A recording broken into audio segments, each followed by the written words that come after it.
Assalamualaikum warahmatullahi wabarakatuh. Nama saya Ali Saputra, kelas HES 1A dengan NIM 104210018.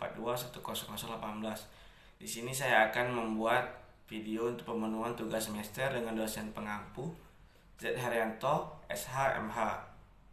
Dengan pertanyaan 1. Jelaskan definisi sumber hukum dan macam sumber hukum beserta contohnya. Pengertian sumber hukum adalah segala hal yang bisa melahirkan atau menciptakan adanya hukum. Hal-hal yang menjadi sumber hukum biasanya berasal dari beberapa hal, mulai dari perjanjian, kesepakatan, hingga teori-teori lainnya. Macam-macam sumber hukum. Secara umum, ada dua macam-macam sumber hukum, yaitu sumber hukum material dan sumber hukum formal. Sumber hukum material merupakan segala norma, kaidah, atau aturan yang menjadi pedoman manusia dalam bertindak.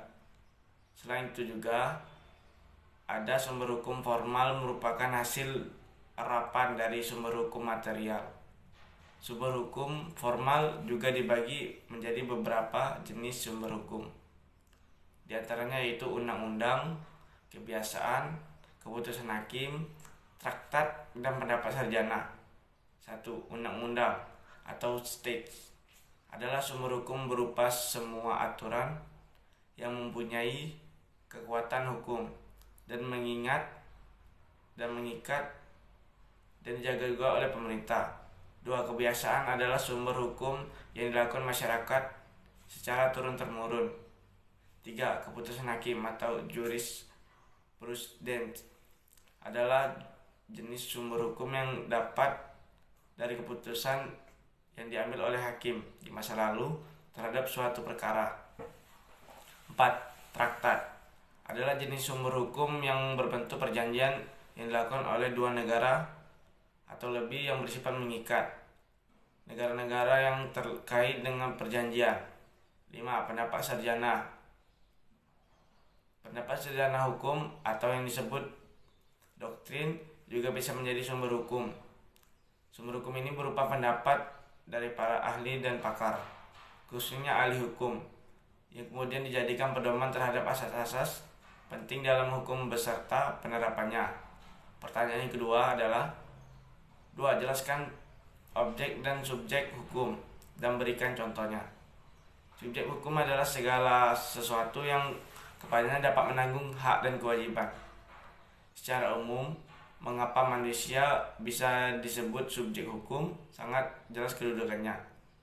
Adapun manusia yang dianggap tidak dapat melakukan perbuatan hukum yaitu anak kecil yang masih di bawah umur, orang yang berada dalam pengampuan, sakit, ingatan, dungu, dan lain-lain. 2. Subjek hukum. Badan hukum.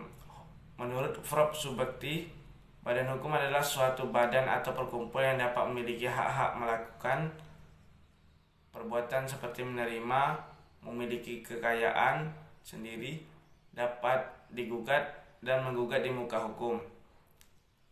Badan hukum sendiri memiliki kekayaan yang terpisah dengan anggotanya. Begitu pula dengan hak dan kewajiban. Objek hukum adalah segala sesuatu yang dapat menjadi objek hubungan hukum. Jika masih bingung, gampangnya objek hukum yaitu segala sesuatu yang berguna dan dapat dimanfaatkan oleh subjek hukum atau manusia dan badan hukum. Biasanya objek hukum inilah nantinya menjadi sumber masalah hukum yang terjadi antara objek hukum. Secara umum yang dimaksud objek hukum adalah barang atau benda. Pertanyaan yang ketiga adalah jelaskan tentang hak dan kewajiban beserta contohnya. Hak adalah kebebasan yang dimiliki tiap manusia yang dilindungi oleh hukum yang berlaku. Dan kewajiban adalah tindakan yang harus diambil seseorang baik secara hukum maupun moral. Contohnya adalah kewajiban dan hak seorang mahasiswa. Mahasiswa harus membayar UKT, itu adalah kewajibannya, dan haknya mendapatkan fasilitas kampus yang nyaman untuk belajar. 4. Jelaskan tentang peristiwa hukum, hubungan hukum, dan akibat hukum, serta berikan contohnya. Peristiwa hukum adalah semua peristiwa atau kejadian yang dapat menimbulkan akibat hukum antara pihak yang punya hubungan hukum.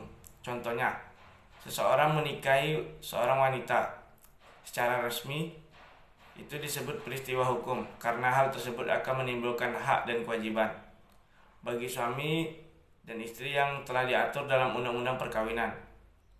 Hubungan hukum ialah hubungan antara dua atau lebih dari subjek hukum. Dalam hubungan hukum ini, hak dan kewajiban yaitu berhadapan dengan hak dan kewajiban pihak yang lain.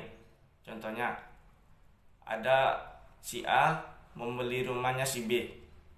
A wajib menyerahkan rumah kepada B dan B wajib membayar kepada A. Setelah dibayar, si pihak A mendapatkan rumah. Akibat hukum merupakan suatu peristiwa yang ditimbulkan karena suatu sebab, yaitu perbuatan yang dilakukan oleh subjek hukum, baik perbuatan yang sesuai dengan hukum maupun perbuatan yang tidak sesuai dengan hukum.